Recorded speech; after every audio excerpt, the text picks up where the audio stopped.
Bed Bath & Beyond was a big box store specializing in home textiles, housewares, and decorative home accessories that opened in 1971 and closed in 2023.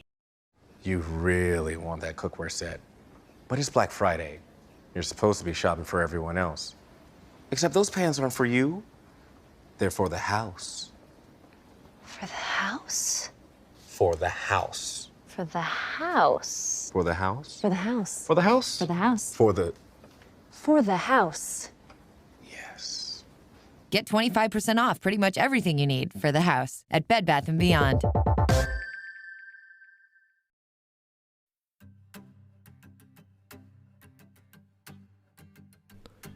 The driving force behind Bed Bath & Beyond was the partnership between founders Leonard Feinstein and Warren Eisenberg.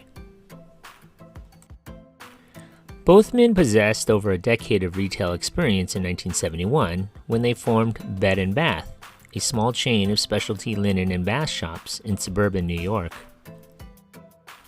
As an employees in management positions at Arlen's, a discount chain that fell on hard times during the 1970s, the two sensed an essential change in retailing trends. They knew that specialty stores were going to be the next wave of retailing. It was the beginning of the designer approach to linens and houseware, and they saw a real window of opportunity. Bed & Bath's first two 2,000 square foot stores were located in high-traffic strip malls and carried such brands as Canon, Wamsuda, and Fieldcrest, as well as a line of lower-priced linens and bath towels. During the 1970s, Bed & Bath expanded at a healthy pace. By 1985, the chain had grown to 17 stores located in New York, New Jersey, Connecticut, and California. During this time, however, a number of similar Bed & Bath specialty shops had opened.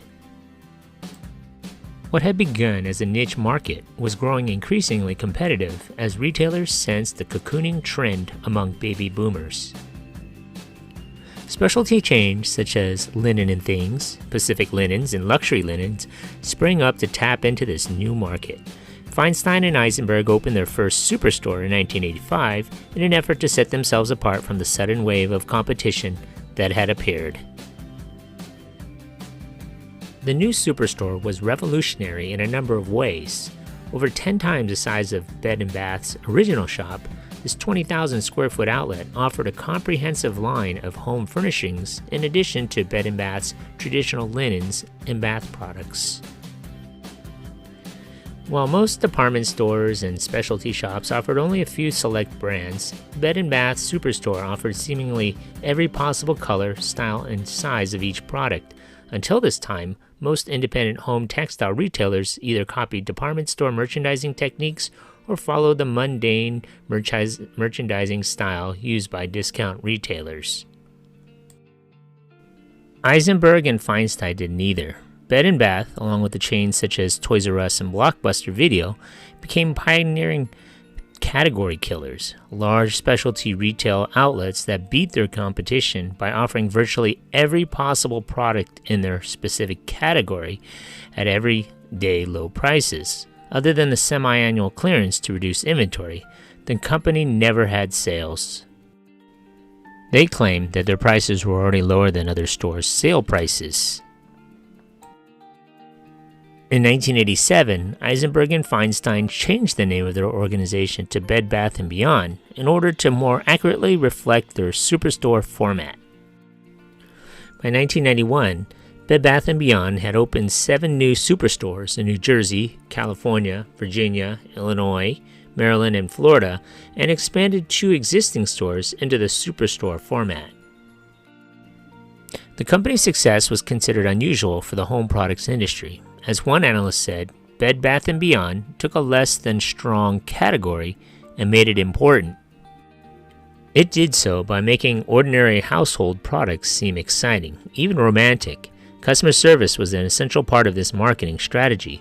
The company strove to build word of mouth by advertising through a unique combination of family atmosphere and attentive customer service. Both management and sales personnel worked the floor, arranging merchandise displays, helping shoppers carry products, and otherwise making themselves useful. Checkout waiting time was reduced by increasing the number of cash registers, and the company developed a policy wherein if the store was out of a desired product, Bed Bath & Beyond would deliver it to the customer's home, free of charge.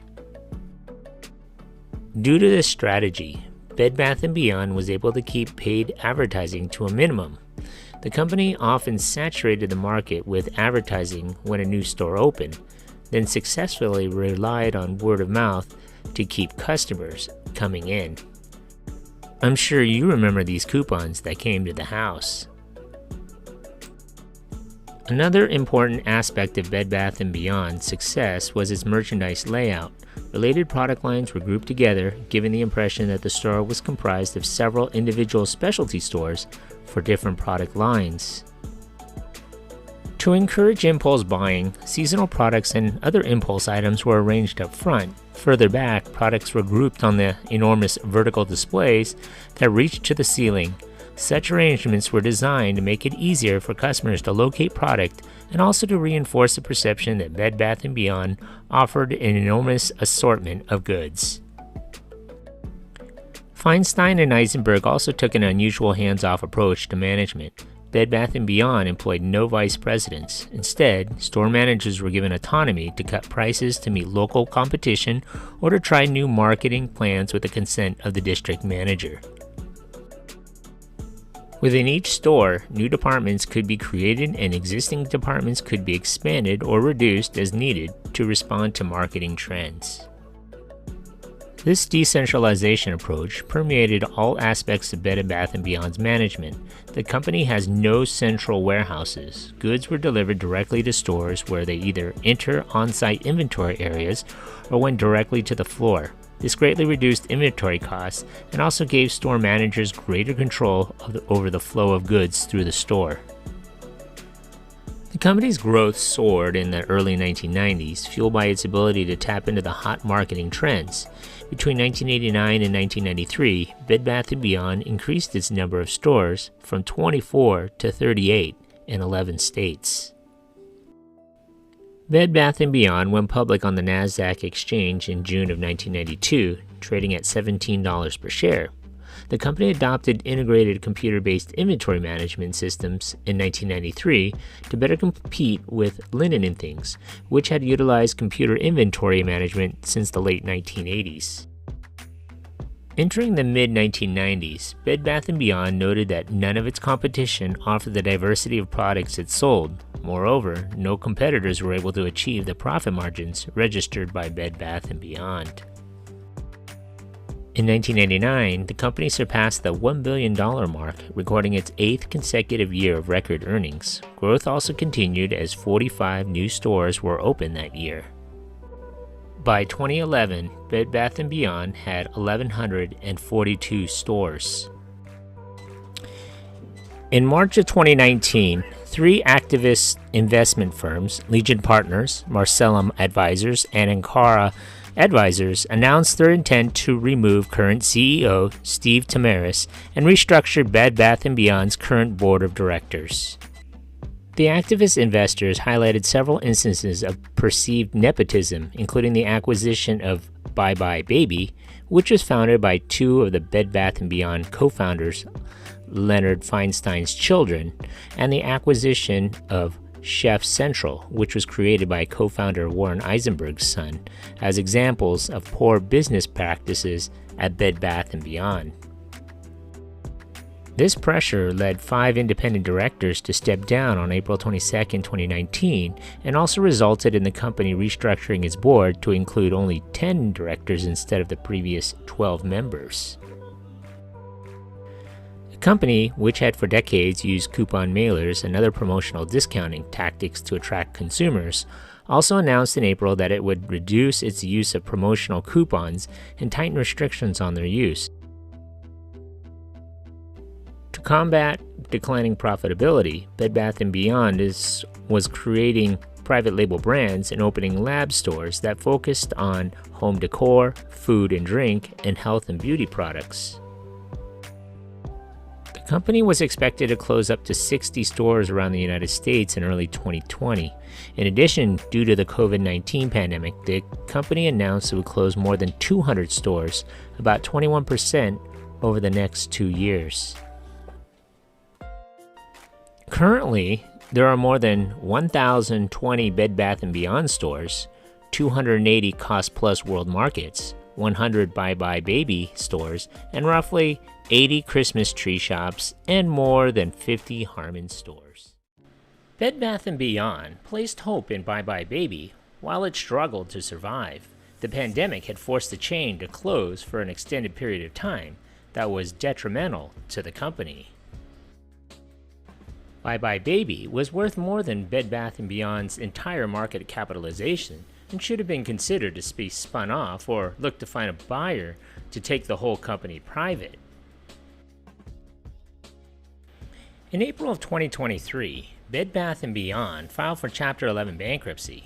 In its bankruptcy filing, Bed Bath & Beyond said it had $5.2 billion in debt and assets of just $4.4 billion. The rise of online shopping and the popularity of Walmart, Target, and Costco, which drew away customers with lower prices and a wider array of merchandise, helped lead to the chain's demise.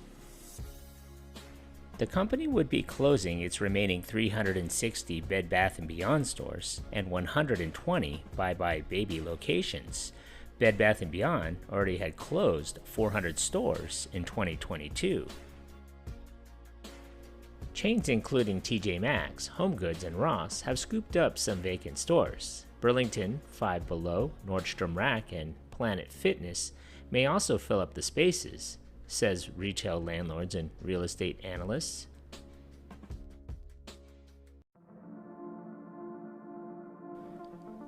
Thank you for watching. If you like this content, and if you haven't already, hit that subscribe button. Thanks.